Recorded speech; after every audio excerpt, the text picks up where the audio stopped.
en esta ocasión vamos a hacer un repaso de los artículos de la Constitución, ¿vale? Que van desde el 20 al 29. Así que vamos a comenzar repasando y hablando de que estos artículos del 20 al 29 son el primer tema de la oposición de subalterno.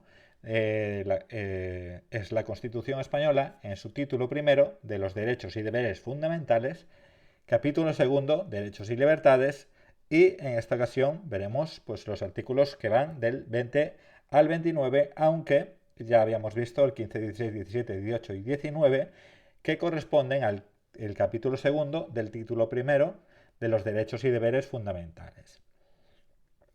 En este caso, estos artículos pertenecen a la primera sección de los derechos fundamentales y de las libertades públicas. Por lo tanto, vamos a empezar con el artículo 20, que nos dice que en su punto primero que se reconoce y protegen los derechos a expresar y difundir libremente los pensamientos, ideas, opiniones mediante la palabra, el escrito o cualquier otro medio de reproducción. ¿Vale? Entonces tenemos la libertad y el derecho de expresar y difundir libremente los pensamientos, ideas y opiniones mediante la palabra, escritos y cualquier otro medio de reproducción. El punto B de este primer punto del artículo 20 nos dice que a la producción y creación literaria, artística, científica y técnica. ¿Vale? También se reconoce y protegen estos derechos. En el punto C de este primer punto del artículo 20 nos dice que a la libertad de cátedra, y en el artículo 20, en el punto primero, en la parte D, también nos dice que a comunicar y recibir libremente información veraz por cualquier medio de difusión, ¿vale? La ley regulará, es decir, quien se va a encargar de regular todo esto es la ley. El derecho a la cláusula de conciencia y el secreto profesional en el ejercicio de estas libertades. Seguimos en el artículo 20, que narra sobre la libertad de expresión e información, y en su punto segundo nos dice que el ejercicio de estos derechos no puede restringirse mediante ningún tipo de censura previa. ¿Vale? No nos dice que ningún tipo de censura, nos dicen que ningún tipo de censura previa, ¿vale? En el artículo 20, en su punto tercero, nos dice que la ley regulará las organizaciones y el control parlamentario de los medios de comunicación social dependientes del Estado o de cualquier ente público, ¿vale? Y garantizará el acceso a dichos medios de los grupos sociales y políticos significativos, respetando el pluralismo de la sociedad y la diversidad de lenguas de España, ¿vale? El punto 4 del artículo 20 nos dice que estas libertades tienen sus límites en el respeto a los derechos reconocidos en este título, en los preceptos de las leyes que lo desarrollan, ¿vale? Y especialmente en el derecho al honor, a la intimidad y la propia imagen, y a la protección de la juventud y de la infancia, ¿vale? También este artículo 20, en su punto quinto, nos habla de que solo podrá acordarse el secuestro de publicaciones, grabaciones y otros medios de información en virtud de una resolución judicial, ¿vale? Solo mediante resolución judicial se podrá el secuestro, bueno, de publicaciones, grabaciones y demás, ¿vale? Siempre que haya una resolución judicial. Es de la única manera que se podría dar esto, ¿vale? Entonces, hasta aquí este artículo 20. Seguimos pues en el título primero, en el capítulo segundo, en la sección primera de los derechos fundamentales y de las libertades públicas, en su artículo 21, que narra sobre los derechos de reunión pacífica, ¿vale? En su punto primero, el artículo 21 nos habla que se reconoce el derecho de reunión pacífica y sin armas, ¿vale? Reunión pacífica y sin armas. El ejercicio de este derecho no necesitará autorización previa, es decir, que no necesitamos un permiso para poder hacer una reunión pacífica sin armas, ¿vale? En el artículo 21, en el punto segundo, nos dice que en los casos de reuniones en lugares de tránsito público y manifestaciones se da la comunicación previa a la autoridad. Es decir, en casos de reuniones en lugares de tránsito público y manifestaciones, ¿vale?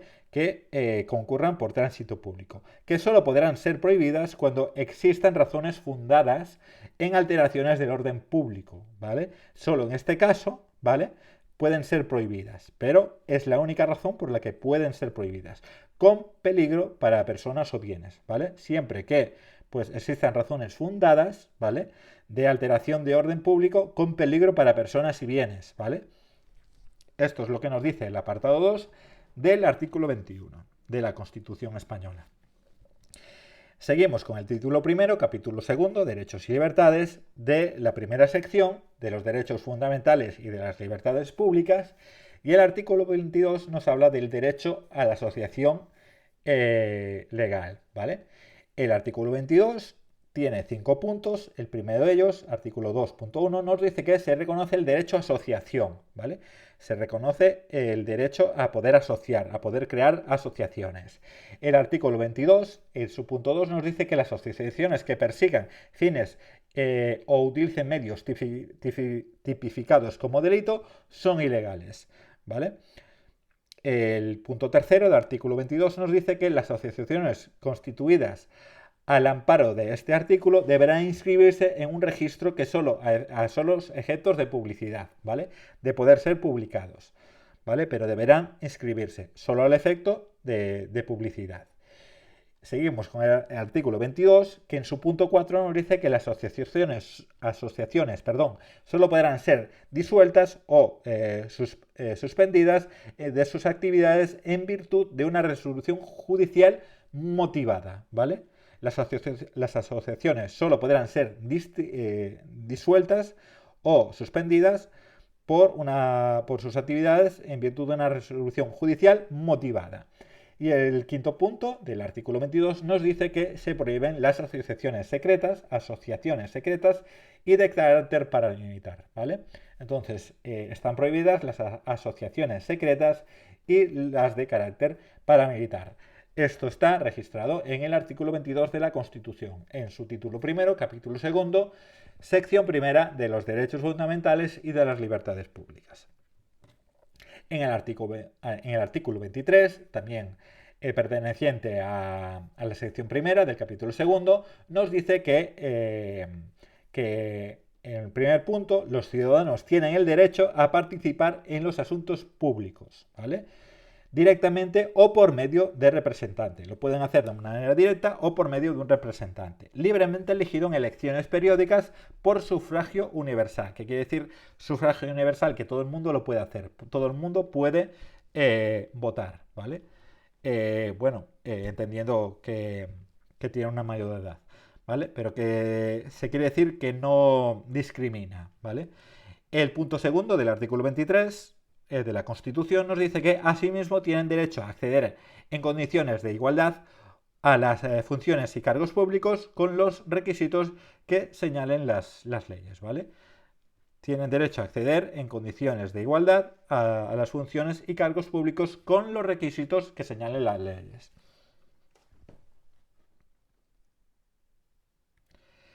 El punto 24 nos habla de la tutela judicial y efectiva y garantías, ¿vale? El artículo 24 tiene 2 puntos, ¿vale? Y nos habla que en su punto primero nos habla de que todas las personas tienen derecho a obtener la tutela efectiva de los jueces y tribunales en el ejercicio de sus derechos e intereses legítimos, sin que en ningún caso pueda producirse indefensión, ¿vale? El artículo 24 de la Constitución nos habla que en ningún caso se puede producir indefensión, ¿vale? Y que todas las personas tienen derecho a obtener la tutela efectiva de los jueces y tribunales. El punto 2 del artículo 24 nos habla de que, asimismo, todos tienen derecho al juez ordinario predeterminado por la ley, ¿vale?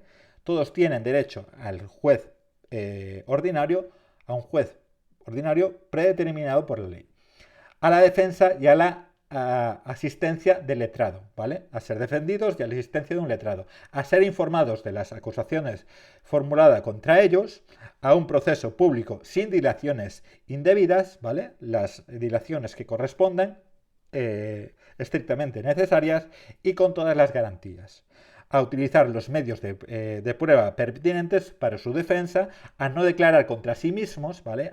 Tenemos derecho a no declarar contra nosotros mismos, a no confesarse culpable y a la presunción de inocencia, ¿vale? Todo el mundo es inocente hasta que se prueba lo contrario. En este segundo punto, estamos en el artículo 24, en el punto segundo, sigue diciendo que la ley regulará los casos en que, por razón de parentesco o secreto profesional, ¿vale?, no se estará obligado a declarar sobre hechos presuntamente delictivos, ¿vale?, cuando hay razones de parentesco o secreto profesional.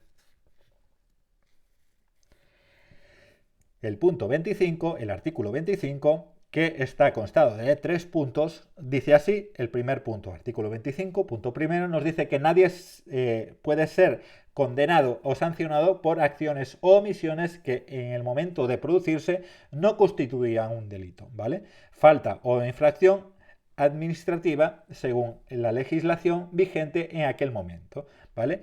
Esto ya lo habíamos hablado en artículos anteriores, que si a día de la fecha que se produce un evento, posteriormente ese evento llega a ser ilegal, no será un delito, no se podrá presentar cargos por ese delito porque todavía esa ley no era vigente. Eso es lo que nos dice el artículo 25, su punto primero.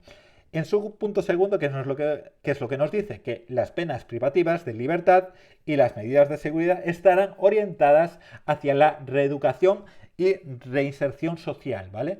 Las penas privadas de libertad y las medidas de seguridad estarán orientadas a que esa persona se pueda, de alguna manera, reinsertar en la sociedad. Y no podrán consistir en trabajos forzados. Es decir, la pena de libertad no puede ir acompañada de trabajos forzados. El condenado a pena de prisión, que estuviera cumpliendo la misma, gozará de los derechos fundamentales que se están redactando, que se están exponiendo en este capítulo, a excepción de los que se vean expresamente limitados por el contenido del fallo condenatorio, el sentido de la pena y la ley penitenciaria. Es decir, en principio no pueden verse pues forzados a hacer trabajos forzados, a no ser que se vean excepcionalmente limitados por el contenido del fallo, el sentido de la pena y la ley penitenciaria, ¿vale? En todo caso, aunque haya esas excepciones, en todo caso tendrán derecho a un trabajo remunerado y a los beneficios correspondientes de la seguridad social, así como el acceso a la cultura y al desarrollo integral de su personalidad, ¿vale?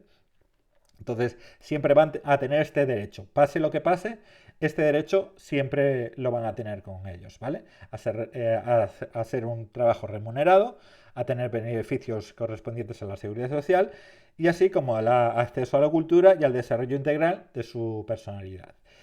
El punto 3 del artículo 25 nos dice que la administración civil no podrá imponer sanciones que directa o subsidiariamente impliquen privación de libertad, ¿vale? La administración civil, es decir, todo lo que sea administrativo, no tiene la potestad para imponer sanciones que directo o indirectamente impidan la privación de libertad, ¿vale? Eso es lo que nos dice el artículo 25 en su punto tercero. Vamos ya con el artículo 26, que nos habla sobre prohibidos los tribunales de honor. El artículo 26 de la Constitución Española, en su título primero, capítulo segundo, Derechos y Libertades, de la sección primera, de los derechos fundamentales y de las libertades públicas, nos habla que se prohíben los tribunales de honor en el ámbito de la administración civil y de las organizaciones profesionales, ¿vale? Se prohíben los tribunales de honor en el ámbito de la administración civil y organizaciones profesionales. El artículo 27 consta de 5 apartados y nos dice que En el artículo 27, en su punto primero, todos tienen el derecho a la educación y se reconoce la libertad de enseñanza. Es decir, todo el mundo tiene derecho a la educación y se reconoce que se pueda enseñar libremente. El punto segundo nos dice que la educación tendrá por objeto el pleno desarrollo de la personalidad humana en el respeto a los principios democráticos de convivencia y de derecho y libertades fundamentales. ¿Vale? La educación tendrá por objeto, el objetivo de la educación es el pleno desarrollo de la personalidad humana en el respeto a los principios democráticos. Estamos hablando de que estamos en un país democrático, de derecho, de convivencia y de derecho a la libertad fundamental. ¿Vale? El apartado 3 de este artículo 27 nos dice que los poderes públicos, ¿vale? Los poderes públicos, el gobierno, los ayuntamientos, gobiernos de comunidades, etcétera, garantizan el derecho, ¿vale? Son ellos los que garantizan el derecho que asista a los padres para que sus hijos reciban la formación religiosa y moral que esté de acuerdo con sus propias convicciones, ¿vale? Los poderes públicos son los que van a garantizar que los padres, sean de la religión que sean, pues se les garantice pues que reciban la formación religiosa y moral que esté de acuerdo con sus propias creencias y convicciones. El artículo 27, en su punto 4, nos dice que la enseñanza básica es obligatoria y gratuita. La básica, ¿vale? La enseñanza básica es obligatoria y también es gratuita. El apartado 5 nos habla, de este artículo 27, nos habla que los poderes públicos garantizan el derecho a todos a la educación mediante una programación general de la enseñanza, con participación efectiva de todos los sectores afectados y la creación de centros docentes, ¿vale? El punto 5 del artículo 27 nos habla que los poderes públicos garantizan el derecho a todos a la educación, ¿vale? Todos tenemos derechos a la educación mediante una programación general de la enseñanza con participación efectiva de todos los sectores afectados, ¿vale? Eso viene siendo alumnos, profesores, padres, etcétera. Y la creación de centros docentes, ¿vale? El artículo 18 nos habla de los sindicatos y de la huelga. El artículo 28 nos dice que todos tienen derecho a sindicarse libremente, ¿vale? Cada uno puede sindicarse libremente donde en aquellos sindicatos creados bajo los fundamentos de la ley, pues esa persona pues más se identifique. La ley podrá limitar o exceptuar, es decir, podrá, ¿vale? Podrá, en caso que considere oportuno, exceptuar el ejercicio de este derecho a las fuerzas o institutos armados o a los demás cuerpos sometidos a disciplina militar. No quiere decir que quedan exceptuados, quiere decir que la ley puede limitarlos, ¿vale? Y no excluirlos, simplemente limitarlos y regulará las peculiaridades de sus ejercicios para los funcionarios públicos. La libertad sindical comprende el derecho a fundar sindicatos y afiliarse a los de su elección, así como el derecho a los sindicatos a formar confederaciones y a fundar organizaciones sindicales internacionales o afiliarse a las mismas. Nadie podrá ser obligado a afiliarse a un sindicato, ¿vale? Nadie puede ser obligado a afiliarse a un sindicato. El artículo 28, en su punto segundo, nos dice que se reconoce el derecho a la huelga a otros trabajadores para la defensa de sus intereses, ¿vale? Se reconoce el derecho a la huelga de los trabajadores para la defensa de sus intereses. La ley que regula el ejercicio de este derecho establecerá las garantías precisas, ¿vale? La ley que regula este ejercicio va a ser la encargada de establecer las garantías precisas para asegurar el mantenimiento de los servicios esenciales de la comunidad. Seguimos en este título primero, ¿vale? En el capítulo segundo, derechos y libertades, y la sección primera, ya este es el último artículo de la sección primera, de los derechos fundamentales y de las libertades públicas, que dice lo siguiente, tiene dos apartados y va sobre el derecho de petición ciudadana. Nos dice que el artículo 29, todos los españoles tendrán el derecho de petición individual o colectiva por escrito o en forma o con efectos a lo que determina la ley. ¿Qué quiere decir esto? Que tienen, pues, pueden pues, hacer peticiones, solicitudes, quejas, etcétera, ¿vale? Este artículo 29, en su apartado primero, otorga a todos los españoles, el derecho de petición individual o colectiva. Es decir, podemos hacerlo yo como persona física o un colectivo a poder pues, hacer una petición por escrita en forma los efectos que determina la ley. Siempre todo esto basado por la ley, ¿vale? De la manera que la ley así lo estipule. En su segundo punto, el artículo 29 también nos habla que los miembros de las fuerzas e instituciones armados o de los cuerpos sometidos a la disciplina militar podrán ejercer este derecho solo individualmente, no lo podrán hacer colectivamente. Estamos hablando de los miembros de las fuerzas o instituciones armadas, que habíamos hablado anteriormente en otros vídeos, ¿vale? Que sería pues el ejército de tierra, la Legión Española y la Armada, ¿vale? Y con arreglo a lo dispuesto en la legislación específica, ¿vale? ¿Vale? Los miembros de las fuerzas o institutos armados o de los cuerpos sometidos a disciplina militar podrán ejercer este derecho solo individualmente y con arreglo a lo dispuesto en la legislación específica, ¿vale? En la ley específica a esas fuerzas, ¿vale? O institutos armados. Hasta aquí lo que ha sido este vídeo resumen o explicación de lo que son, o repaso de lo que son estos temas del 20 al 29 de la Constitución española. Un saludo.